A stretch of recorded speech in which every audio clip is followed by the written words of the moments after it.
I had this housemate that would unnecessarily pick up on me. It would damage things, mess up the house, and if we are being asked on the group chat, it will always mention my name. And I just keep quiet. But when I realized that there was a pattern, I know some of you call it racism. In this video, I'm going to be sharing with you the 5 tips, let's call them rules, that I have learned from coexisting with people, and that's what I'll be sharing with you today. Sometimes leaving is not an option.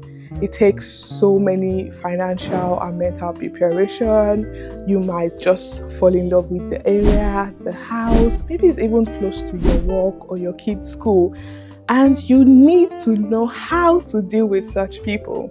If you're enjoying this video, please do not forget to subscribe, like, share, comment, and let's go into this proper.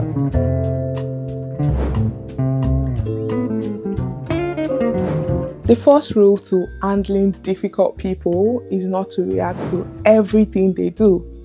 You need to choose your battles wisely. I know how difficult this can be for you because the natural reaction to something you don't like is to vent your frustration and talk about it in the hope that they will change. But if this is something that has been done over and over and they have not changed, then you need to stop talking about everything they do.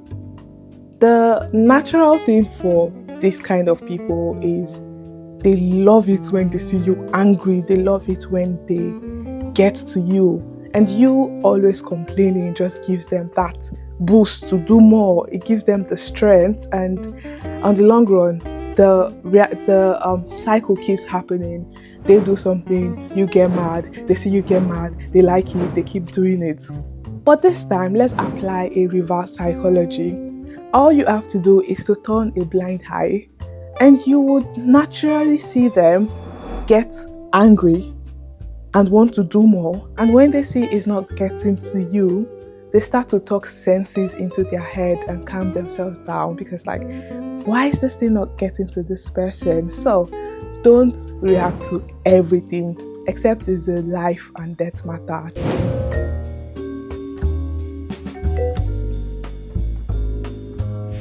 The second rule to dealing with toxic and difficult people is to document everything and gather evidences.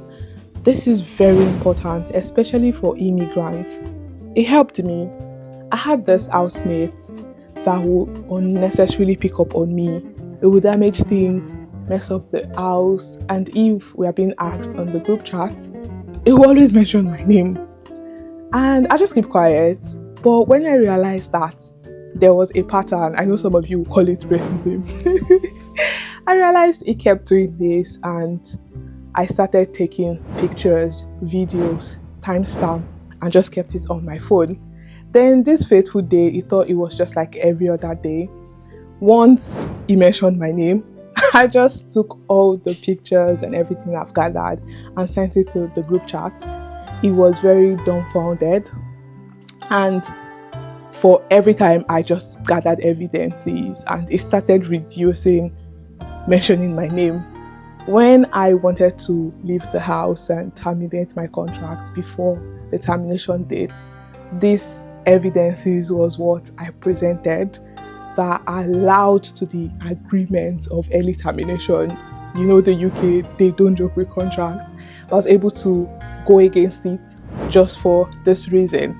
If you're still watching the video till this point and you're yet to subscribe, please, what exactly are you waiting for? Hit on that subscribe button, like, share, and let me know what you think in the comment section. Now let's go back to the video. The third rule on how to deal with toxic and difficult people is to limit interactions with them as much as possible. The less time you spend with them, the less likely they are to get under your skin. If possible, avoid using the public spaces with them, like the living room, dining room, the garden, the kitchen. If they get to talk to you or you need to talk to them, be polite, give short responses, and don't argue with them. Remember, arguing is an opportunity for them to get at you.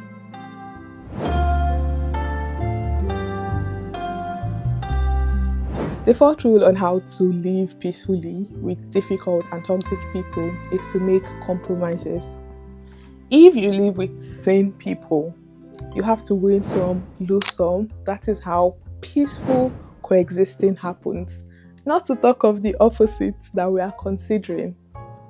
I want you to observe them. What gets them angry? What triggers them?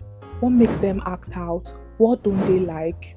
For a troublemaker I once lived with, I observed the person and I realized that they don't like confrontation and they don't like being told what to do. Even if they are doing the most stupid thing you would not expect a child to do, they just don't want you to spell it out to them. You know what I did? I stopped talking about it. I left them on their own. And do you know what happened? After a couple of days, this person walked up to me, apologized, and even got some cleaning detergent. I was very shocked. And then I realized that even the toughest person, sometimes there is just a way to deal with them and just allow peace. The fifth rule on how to deal with difficult and toxic people is to prepare an escape route. It's a wise decision because sometimes, or maybe most times, toxic people hardly change.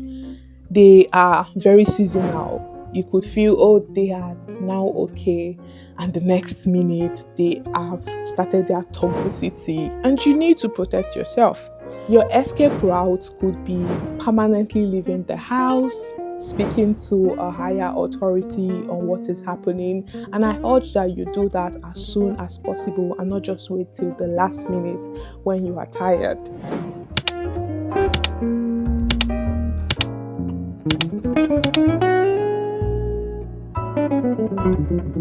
Sometimes I wish everyone was just the same, great, loving set of people. Unfortunately, that will never ever be the case. And you need to know how to cope with such people and protect yourself, your mental health, your well-being. And that is what we have discussed in today's video. You can also apply to other areas of your life like work, but let me know if there is an area you want me to specifically talk about. Thank you so much for watching this video till this end, and please do not forget to subscribe. I talk a lot about the social aspect of life if that is your bread and butter. See you again next time. Until then, remain blessed.